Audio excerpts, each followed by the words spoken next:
Train के ऊपर गिरा था पुल, गई थी 35 जाने। भागलपुर में 17 साल बाद भी नहीं भरे जख्म। 2 दिसंबर 2006 भागलपुर जंक्शन पर जमालपुर हावड़ा एक्सप्रेस ट्रेन लगने वाली थी, लेकिन उससे कुछ सेकंड पहले इस ट्रेन पर 140 साल पुराने पुल का एक हिस्सा गिर गया। 35 लोगों की सांसें थम गईं, 17 लोगों को गंभीर चोटें आई थी। 17 साल पहले हुए भागलपुर रेल हादसे के जख्म आज भी ताजा हैं। इस रेल हादसे में अपनी जान गंवाने वालों में से कोई अपने कॉलेज की पहली क्लास अटेंड करने जा रहा था, तो कोई परिवार के साथ फैमिली फंक्शन अटेंड करने। तत्कालीन रेल मंत्री लालू प्रसाद यादव ने पीड़ित परिवार से सरकारी नौकरी और मुआवजे का वादा किया था, लेकिन ये सरकारी वादे झूठे निकले। जानिए 17 साल पहले हुए भागलपुर रेल हादसे में अपने को खोने वाले के ताजे जख्मों की कहानी।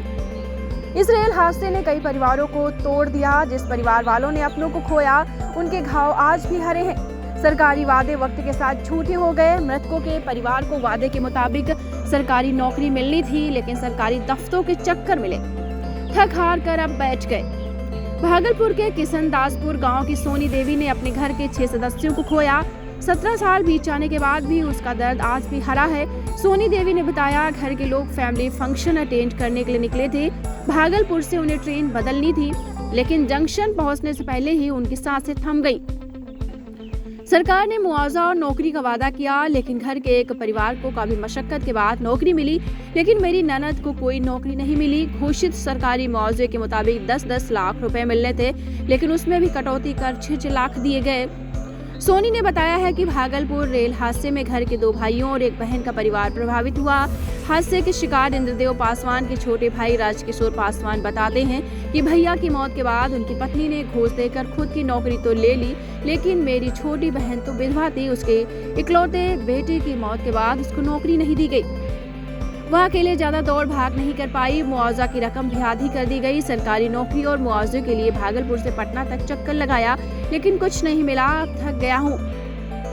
हादसे में उमाशंकर शर्मा ने अपने छोटे बेटे को खोया। बेटे के खोने का गम इतना हुआ कि अब उमाशंकर ना तो ज्यादा बात कर पाते हैं और ना ही कुछ याद रख पाते हैं। उमाशंकर के बड़े बेटे अखिलेश शर्मा ने उस हादसे के बारे में बताते हुए कहा है कि उस दिन को आज तक हमारा परिवार भूल नहीं पाया। छोटा भाई था सुमित, जिसकी रेल हादसे में मौत हो गई। मौत की खबर सुनने के बाद पिताजी की तबीयत काफी बिगड़ गई। अब तो हालात ऐसे हैं कि उन्हें कुछ याद नहीं रहता। अखिलेश ने बताया है कि सुमित मेरा छोटा भाई था। 2 दिसंबर 2006 को अपने कॉलेज के लिए निकला। भागलपुर के मारवाड़ी कॉलेज में उसका पहला क्लास था, जिसे अटेंड करने वो अपने दोस्तों के साथ गया, लेकिन लौट कर घर नहीं आया। इस हादसे से हम आज तक नहीं उबर पाए हैं। सरकारी नौकरी और मुआवजे का वादा भी आज तक पूरा नहीं हुआ। पिता की तबीयत ठीक नहीं होने के कारण सरकारी दफ्तरों के चक्कर भी नहीं लगा पाए। भागलपुर रेल हादसे में एक चारी की दुलारी देवी की मौत हुई। उनके पति कुंज बिहारी पंडित ने सरकारी नौकरी के लिए अधिकारियों के सामने अपने बड़े बेटे अरविंद कुमार का नाम आगे किया, लेकिन बेटे के सरकारी नौकरी नहीं लगी। तो आपको बता दें, 17 साल पहले जो जख्म हुए थे वो आज भी हरे हैं, आज भी नहीं भर पाए हैं। कुछ लोगों ने अपनों को खोया, कुछ लोगों ने तो पूरा परिवार ही खो दिया। पूरा परिवार विनष्ट हो गया। और जो सरकार ने वादा किया था कि नौकरी मिलेगी, मुआवजा मिलेगा, किसी का तो वो पूरा भी नहीं हुआ।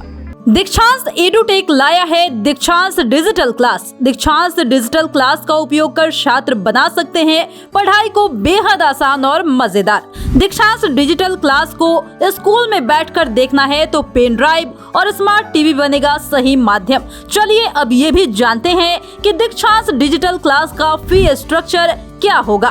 नर्सरी से लेकर यूकेजी के लिए 7,000, नर्सरी से लेकर दूसरी कक्षा के लिए 12,000, नर्सरी से लेकर 5वीं तक के लिए 18,000, नर्सरी से लेकर 8वीं तक के लिए 24,000, नर्सरी से लेकर 10वीं तक के लिए 30,000।